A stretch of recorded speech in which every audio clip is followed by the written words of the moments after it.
নমস্কাৰ বন্ধু বান্ধৱীসকল, বোলছবি.কমৰ এটা নতুন ভিডিঅ'লৈ আপোনালোকক সকলোকে স্বাগতম জনাইছোঁ। অত্যন্ত ব্যস্ততাৰ বাবে আমি বহুদিন ভিডিঅ' আপলোড কৰিব পৰা নাই, তাৰ বাবে আমি ক্ষমা প্ৰাৰ্থী। তেন্তে আহক আজিৰ ভিডিঅ'টো আৰম্ভ কৰোঁ।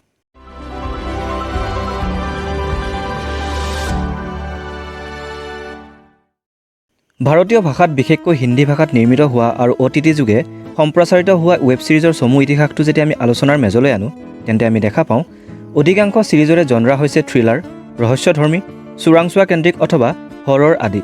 হত্যা, হিংসা আৰু ৰক্তাক্ত পৰিৱেশ প্ৰায়ে এইবোৰ ছিৰিজৰ নেপথ্য। ইয়াৰ লগতে এটা বিশিষ্টতা এইবোৰ ছিৰিজত আমি সততে দেখিবলৈ পাওঁ। সেয়া হৈছে অধিকাংশ কাহিনীৰে ঘটনাস্থলী হৈছে নগৰকেন্দ্ৰিক। গ্ৰাম্য সমাজৰ নিৰ্ভেজাল আৰু সৰল সহজ ৰূপটো অধিকাংশ ছিৰিজতেই অদৃশ্য। এনে এক প্ৰেক্ষাপটতে দ্য ভাইৰেল ফিভাৰে ভাৰতীয় দৰ্শকৰ বাবে লৈ আহিল পঞ্চায়ত নামৰ অনবদ্য ভাৱভাষাৰ হিন্দী ছিৰিজটো। প্ৰথমটো ছিজনৰ সফল আৰু প্ৰত্যাশাপূৰ্ণ সমাপ্তিৰ পিছত এইবেলি তেওঁলোকে মুক্তি দিছে পঞ্চায়তৰ দ্বিতীয় সংস্কৰণ। বিকশিত কাহিনী, নিখুঁত ছিটুৱেশ্যন কমেডি তথা জিতেন্দ্ৰ কুমাৰ, ৰঘুবীৰ যাদৱ, নীনা গুপ্তা, চন্দন ৰয়ৰ সহিতে সমগ্ৰ অভিনেতা অভিনেত্ৰীৰ সুন্দৰ অভিনয় তথা এখন সুলিখিত চিত্ৰনাট্যৰ সৈতে পঞ্চায়তৰ দ্বিতীয় সংস্কৰণ নিশ্চয়কৈ উপভোগ্য। ছিজন 1ৰ দৰে একেই স্বাদেৰে ভৰপূৰ ফুলেৰা আৰু ইয়াৰ জনগণক প্ৰতিনিধিত্ব কৰিছে পঞ্চায়তে।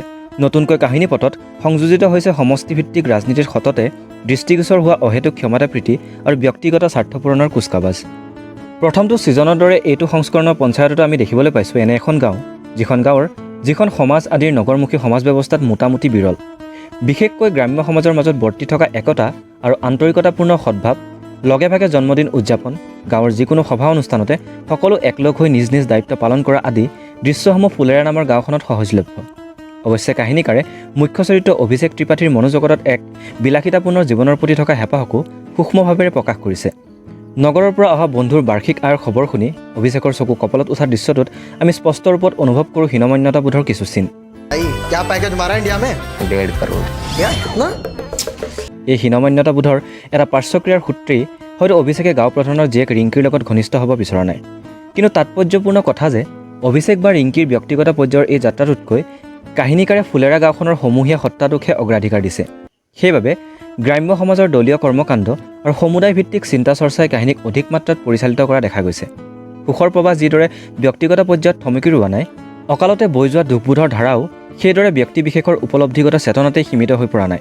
প্ৰায়বোৰ অভিজ্ঞতাতেই দেখা গৈছে গাঁওবাসীৰ আৱেগ তথা অনুভূতিৰ সমূহীয়া প্ৰতিফলন। বোধ হয় এই বিশিষ্টতাটোৱে পঞ্চায়তক এক অনন্য মাত্ৰা প্ৰদান কৰিছে। ক'ব পাৰি আধুনিক ভাৰতীয় মেট্ৰ' চিটিত বাস কৰা আৰ্থসামাজিক দিশত উচ্চবৰ্গীয় জনসাধাৰণৰ পৰা ফালৰি কাটি আহি গাঁৱত বাস কৰা একাংশ সহজ সৰল জনগণ আৰু প্ৰকৃত ভাৰতীয় সমাজক প্ৰক্ষেপ কৰাত পঞ্চায়ত সফল হৈছে। প্ৰকৃতিৰ নান্দনিকতা, প্ৰদূষণমুক্ত বাতাবৰণ, গাঁৱৰ মাজেৰে একাবেকা পথ, শিশুহঁতৰ হাঁহি খিখিন্দালি, নিশাৰ কোমল জোনাক, মুকলি আকাশৰ তলত নিদ্ৰা ইত্যাদি একাধিক মন পৰশা উপাদানে দৃশ্যসমূহক সৌন্দৰ্যশালী কৰি তুলিছে। সমান্তৰালভাৱে কিছুমান প্ৰভাৱশালী সংলাপৰ জৰিয়তে গাঁৱলীয়া জীৱনত চলি থকা দ্বন্দ্ব খৰিয়ালক বাস্তৱবাদী ধাৰণাৰে উপস্থাপন কৰা হৈছে, যাৰ বাবে পৰিচালক দীপক কুমাৰ মিশ্ৰ আৰু চিত্ৰনাট্যকাৰ চন্দন কুমাৰ প্ৰশংসাৰ পাত্ৰ। আমি আশা ৰাখিছোঁ পঞ্চায়তে এইদৰে নিজৰ ধাৰা অব্যাহত ৰাখক। नशा बढ़िया से बढ़िया आदमी को बर्बाद करके छोड़ता है, समझे? डरिए मत सचिव जी, आप कभी ऐसे नहीं होंगे। अरे ये सब चीजें पहले से थोड़ी पता होता है।